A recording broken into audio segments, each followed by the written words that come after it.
Dalam video sebelumnya, kita telah membahas radar terbang, yakni pesawat Airborne Early Warning and Control atau AEWNC. Dengan terbang di ketinggian, jangkauan deteksi radar akan semakin jauh. Area cakupan juga semakin luas. Muncul pertanyaan, bagaimana jika radar kita tempatkan lebih tinggi lagi? Bagaimana jika kita memasang radar di luar angkasa, dipasang pada satelit yang mengorbit bumi? Negara-negara maju telah memiliki teknologi satelit. Mereka juga memiliki teknologi radar. Mengapa keduanya tidak digabungkan? Seandainya radar dipasang pada satelit geostasioner, maka mungkin bisa memantau seluruh wilayah negara secara terus-menerus. Jadi, mungkinkah ada radar yang berbasis satelit? Kita akan membahasnya dalam video ini. Meskipun sekilas memungkinkan, namun dalam prakteknya pengaplikasian radar berbasis satelit atau luar angkasa menghadapi banyak sekali kendala. Pertama, mari kita lihat dari jenis orbit yang akan dipilih. Satelit memiliki berbagai jenis orbit yang berbeda-beda ketinggiannya. Dengan ketinggian yang berbeda, periode mengitari bumi juga berbeda. Mari kita lihat dua di antaranya, yakni Low Earth Orbit atau orbit rendah dan orbit geostasioner. Satelit orbit rendah berada di ketinggian antara 100 hingga 2000 km. Karena berada di ketinggian yang relatif rendah, maka satelit ini memiliki periode yang singkat.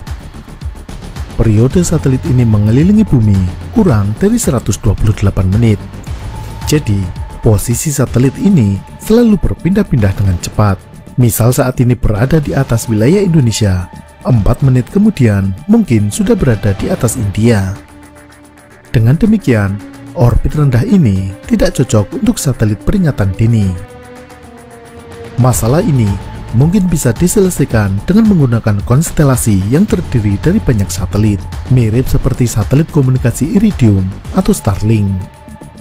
Amerika pernah berencana membuat sistem satelit peringatan dini dengan satelit orbit rendah. Program ini diberi nama Discoverer 2 pada tahun 1998.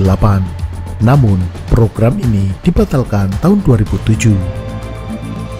Kemudian, orbit geostasioner atau orbit geosinkronus. Orbit ini berada di ketinggian sekitar 36.000 km. Periode orbit ini sama dengan periode rotasi bumi, yakni 24 jam. Karena itu, seolah-olah satelit berada di atas titik yang sama di bumi. Jika berada di atas Indonesia, maka satelit itu akan terus berada di atas wilayah Indonesia. Dengan ditempatkan pada orbit geostasioner, maka bisa memantau wilayah satu negara secara terus-menerus. Yang menjadi masalah adalah jaraknya terlalu jauh, 36.000 km. Gelombang radar, seperti halnya gelombang elektromagnetik lainnya, menyebar ke segala arah. Dengan demikian, semakin jauh jarak objek, maka semakin kecil intensitas gelombang yang diterimanya. Kemudian, pantulan gelombang itu juga menyebar hingga akhirnya sampai kembali ke antena radar. Semakin jauh objek, semakin kecil sinyal yang diterima. Besarnya sinyal pantulan ini juga tergantung ukuran objek yang dideteksi, lebih tepatnya RCS atau Radar Cross Section. Radar memiliki minimal kuat sinyal yang diterima untuk bisa mendeteksi objek. Dengan jarak puluhan ribu kilometer, objek seukuran pesawat terbang tidak akan terdeteksi. Masalah berikutnya adalah suplai tenaga. Radar membutuhkan suplai tenaga listrik yang relatif besar. Sebagai contoh, ini adalah radar AN/TPS-70 dengan jangkauan deteksi sekitar 450 km. Radar ini mengkonsumsi daya rata-rata 6,2 kW atau 6.200 watt. Peak powernya mencapai 3,5 MW. Kebutuhan listrik sebesar ini sulit untuk dipenuhi satelit di luar angkasa. Satelit umumnya menggunakan panel surya sebagai sumber listrik. Panel surya pada satelit komunikasi berkisar antara 1 hingga 1,5 kW, masih jauh di bawah kebutuhan listrik untuk radar seperti AN/TPS-70. Itu pun hanya memiliki jarak 450 km. Jika untuk jarak 36.000 km, tentunya butuh daya yang jauh lebih besar lagi. Kendala berikutnya adalah jarak maksimum hasil deteksi yang bisa ditampilkan. Ini disebut sebagai instrumented range, yakni jarak maksimum di mana gelombang radar yang dipantulkan kembali bisa ditampilkan di layar display. Dengan jarak yang sedemikian jauh, sinyal hasil pantulan dari pesawat akan berukuran sangat kecil. Jika dikonversi ke ukuran piksel layar display, maka hanya sepersekian piksel, tidak akan bisa ditampilkan karena ukuran terkecil yang bisa ditampilkan adalah 1 piksel. Ibaratnya seperti ini, kita memotret sebuah tembok dari jarak 100 meter. Tentu saja bisa, tapi kamera tersebut tidak akan bisa menampilkan semut yang merayap di tembok tersebut. Meskipun hasil fotonya kita zoom, semut tidak akan kelihatan, karena semut tersebut berukuran jauh lebih kecil dari piksel foto. Kendala berikutnya adalah noise dari background atau latar belakang. Dengan radar di luar angkasa, objek semisal pesawat terbang memiliki latar belakang permukaan bumi. Permukaan bumi ini juga memantulkan gelombang radar. Hasilnya, sinyal pantulan yang kembali ke radar sangat kotor, penuh dengan noise, atau dalam teknologi radar disebut clutter. Clutter yang besar akibat permukaan bumi ini membuat objek seperti pesawat terbang menjadi sulit dideteksi, apalagi dari jarak yang sangat jauh.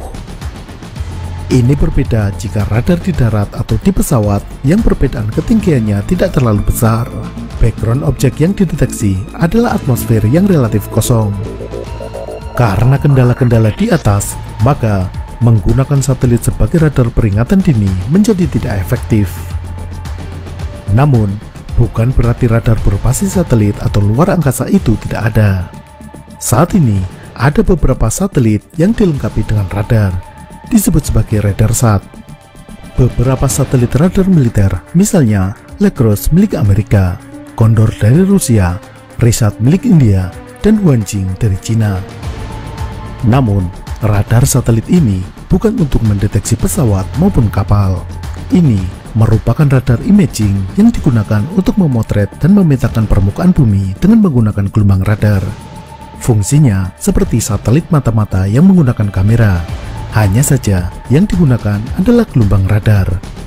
Satelit-satelit ini menggunakan teknologi yang disebut SAR atau Synthetic Aperture Radar untuk menghasilkan citra kontur yang detail dari permukaan bumi. Satelit ini cocok untuk memantau objek-objek yang statis seperti gedung dan bangunan fisik lainnya. Namun, tidak bisa untuk mendeteksi objek-objek seperti pesawat atau kendaraan darat, apalagi secara real time. Untuk mendeteksi pesawat asing dengan cakupan yang lebih luas daripada radar darat, namun tetap dengan akurasi yang tinggi, solusinya tetap pesawat peringatan dini atau AEWNC alias AWACS. Sampai jumpa.